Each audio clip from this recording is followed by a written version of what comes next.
What's up? My name's Glue Boy. Welcome back to the channel, and today we got a fun topic. Honestly, it's a faction I've been putting off a little too long, admittedly, for how cool they are.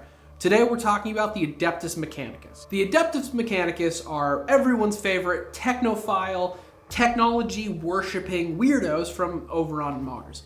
The kind of guys who you drive up with your Honda Civic and they'll start praying at it. Which, just right on the surface, I think the Admech are one of the really cool factions in 40k. Like, their entire style, I think, is so unique to 40k. They're not like my favorite thing. Like, my tier list said as much. But, like, aesthetically, oh my god. Their weird, like, technology body horror is super fun to just look at. Like, the art's fantastic. That and they're goofy as shit. But anyways, let's just get right into the Cult Mechanicus. So, way back in the day, humanity colonized Mars, because of course you would. You become spacefaring, that's the first thing you do. And during the golden age of humanity, they terraformed it, turned it into like a lush green planet full of beautiful gardens and rivers and all that good stuff. But then, the Age of Strife happened, and the Men of Iron rose up, because robots do that in sci-fi. And the Eldar murder-fucked a god into existence, and everything went to shit. And the whole war against the Men of Iron took a massive fucking toll. I mean, it took a toll on everybody.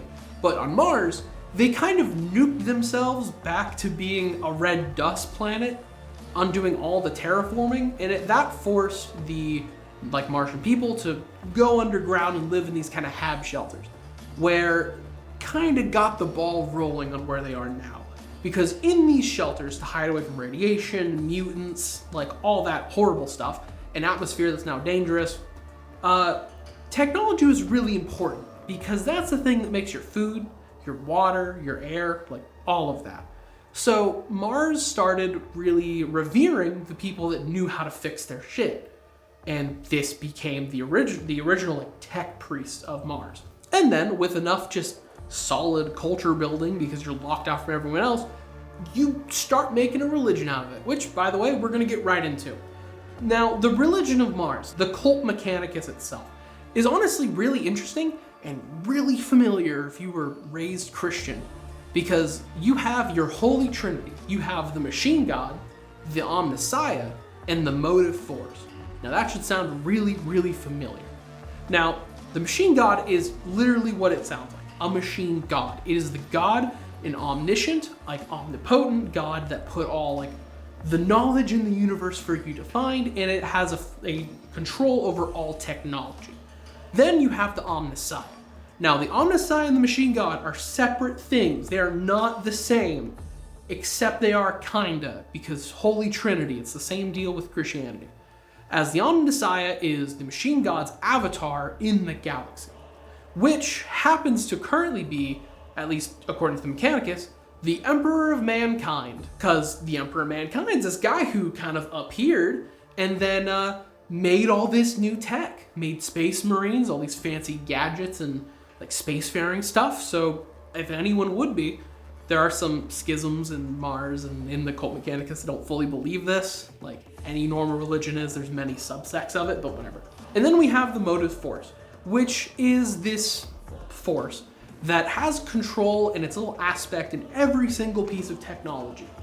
The parts of the Motive Force make up a machine spirit. It's a lot of terminology I'm explaining, so bear with me. The machine spirit is a little spirit that lives inside your gun, like animism kind of deal. Every single thing has a soul. And your machine spirit needs to be appeased, because the temperament of your machine spirit is going to determine how well it wants to work. You gotta be real nice to your Honda Civic, or else it's not gonna drive. You don't do your prayers and your little like oil like maintenance on your gun, it's not gonna fire very well. And that's the main thing with the Mechanicus. All of their actual like technological knowledge is very heavily based in religion, as they're doing the rites of maintenance, which is in reality like cleaning out like some dirty parts, replacing it with better ones, giving it an oil tune-up, like shit like that. But that's at least a very short version of the Cult Mechanicus. And there's one thing I should mention. Origin of the Cult Mechanicus. is because on Mars, tech was being a little weird and some people had to go and fix it. Now, little do most people in the Imperium know, but there's a little vault on Mars that contains a shard of the Necron Catan god of the Void Dragon, who happens to fuck up machinery when he's around. And actually turns out Big E's the one who threw him there, because he found out there was a dragon on Mars. He went over there somehow without revealing himself and actually couldn't kill the Catan shard, which I think should put into scale how powerful these things are, and instead imprisoned it in Mars and then told like 1 or 2 people. And that's it. It is a hard stuck secret, because if Mars found out, that's really bad. They despise the Necrons. Which, speaking of, I should actually get into that, because we actually have a fun list of the beliefs and the warnings of the Adeptus Mechanicus. All right, so right here I have a list of the mysteries of the Cult Mechanicus and the warnings of the Cult Mechanicus. First up, the mysteries.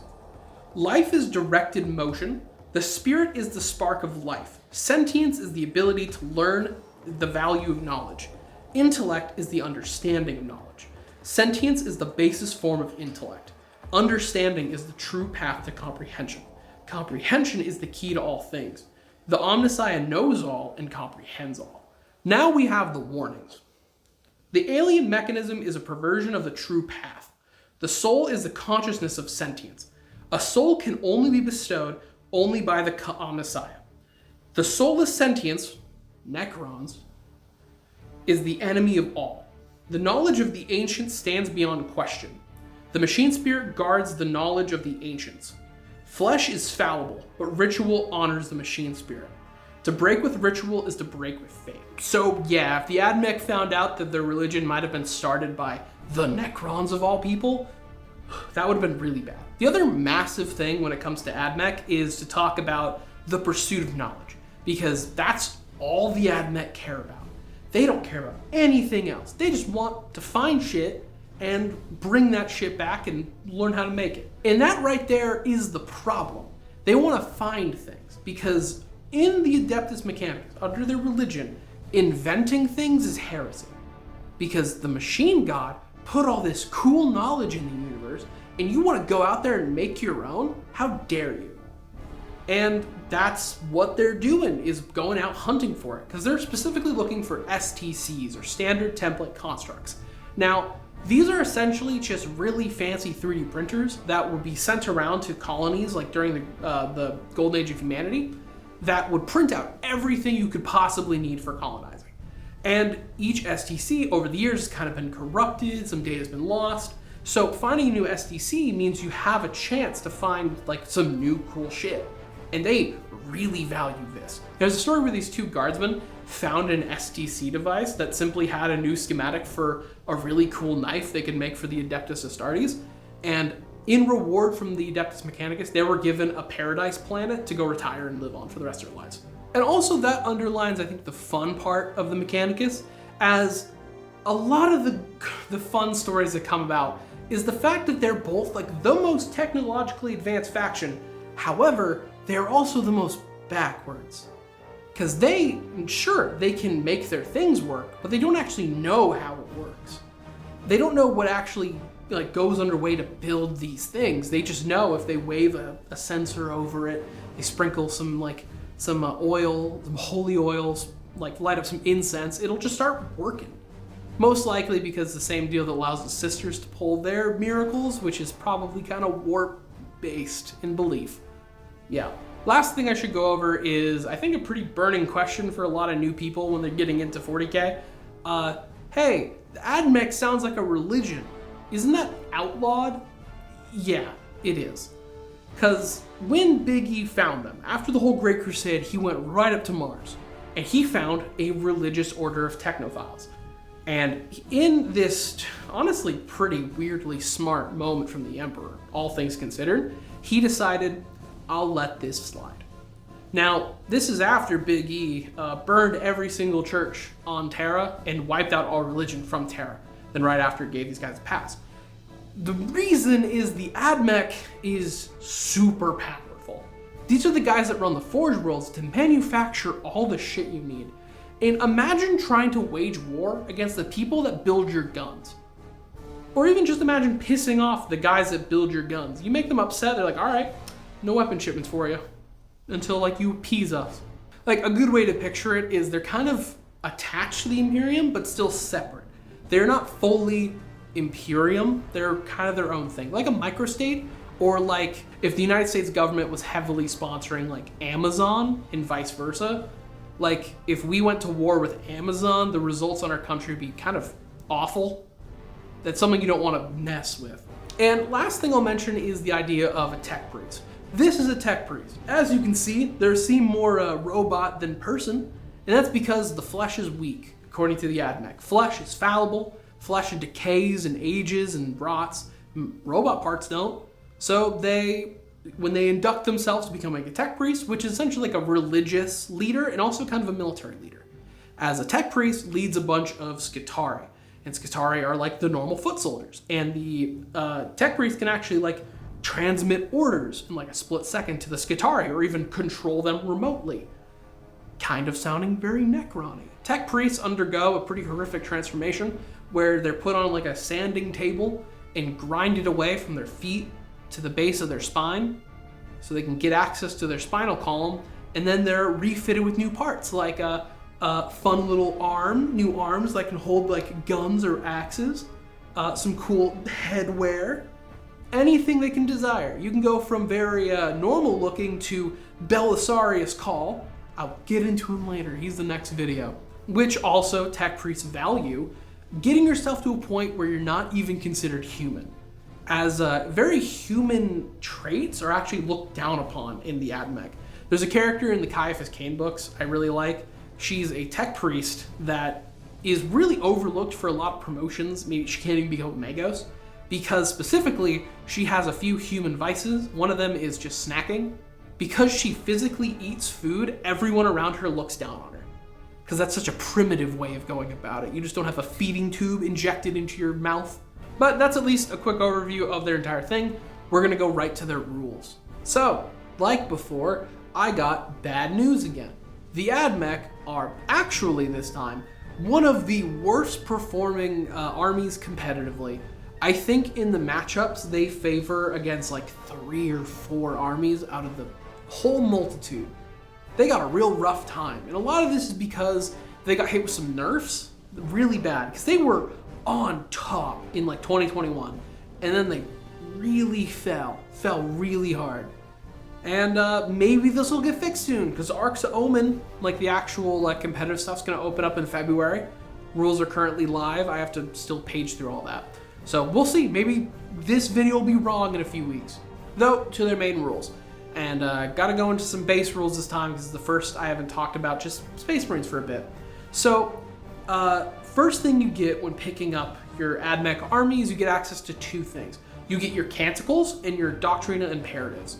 Now your Canticles are these effects. You get 6 of them total that you can bring to a game, and out of all 6 of them, you can play each one in 1 turn of the game, which they're 5 turns. So you will have one of these active each time with 1 left out. Some of these are pretty solid, like some better hits, a pretty good Feel No Pain. 5 of Feel No Pain, no joke, and all that. Now, these can only be received by certain units. They will stay on their stat block if they can receive a Canticle.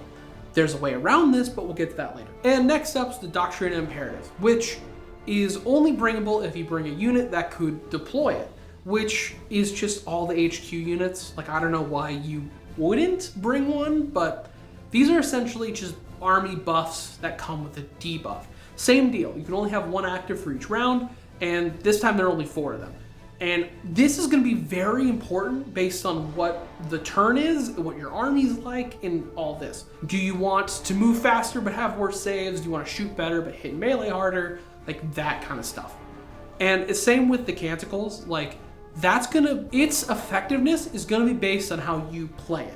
You're going to want to base it around your army, what turn is going to happen. You want the biggest bang for your buck. If you play Custodes, it's the same thing as their little kata cards that they can play at the beginning. Like same deal, just turn round stuff that they can manipulate. And then next up we got your dogmas, which dogmas are your sub-faction picks. Each of these are the forge rule that your army comes from. And I have them all up on screen here. I think, which also like, I mentioned you can get around cancels. Mars lets you get around that by putting on your Scutari units. But of these, I think the best one's probably Lucius and Styges 8. Both of them give you some really solid defensive buffs, and at least for some of the higher up lists, these are two I saw a lot of. Styges 8, I think, is more vehicle-based, so if you want to bring a lot of vehicles, play that. When it comes to list building, you're gonna want to lean into Admech shooting. Admech shooting is fucking terrifying. It's something that was kind of a problem really early on, because they got a few turn 1, turn 2 victories in tournament play. So, at the very least, from the lists I picked apart, you're going to want some Scutari Vanguards and Iron Striders. I see both of these pop up often. They're really solid from what they look like. So try those out. At least that's most of the insight I have. As Admech rules, I was paging through a lot of them just to get the basics. If any of you play Admech, please pipe in with some of your own suggestions on how to play them. A lot of armies, admittedly, like every other army I've covered here, I've at least played against before. I have never met an Admech player in real life. One of the reasons is because Admech is really expensive to collect. It's a lot of money you're throwing into Admech, and right now it's not totally worth it if you're playing competitively. So I don't see a lot of them. So yeah, Admech players, call to action. Please give me some insights on how to play your army. And if anyone else is looking, check the comments out. But anyways, that about wraps it up. That's the Admech. They're really fun. They got a lot of fun stories and a lot of stuff I wish I could get into, but I will do that at a later date. As well, one of the really goofiest characters in 40k, Belisarius Call, will be coming soon. But yeah, all right. If you like this, like, comment, subscribe, do all that stuff. See ya.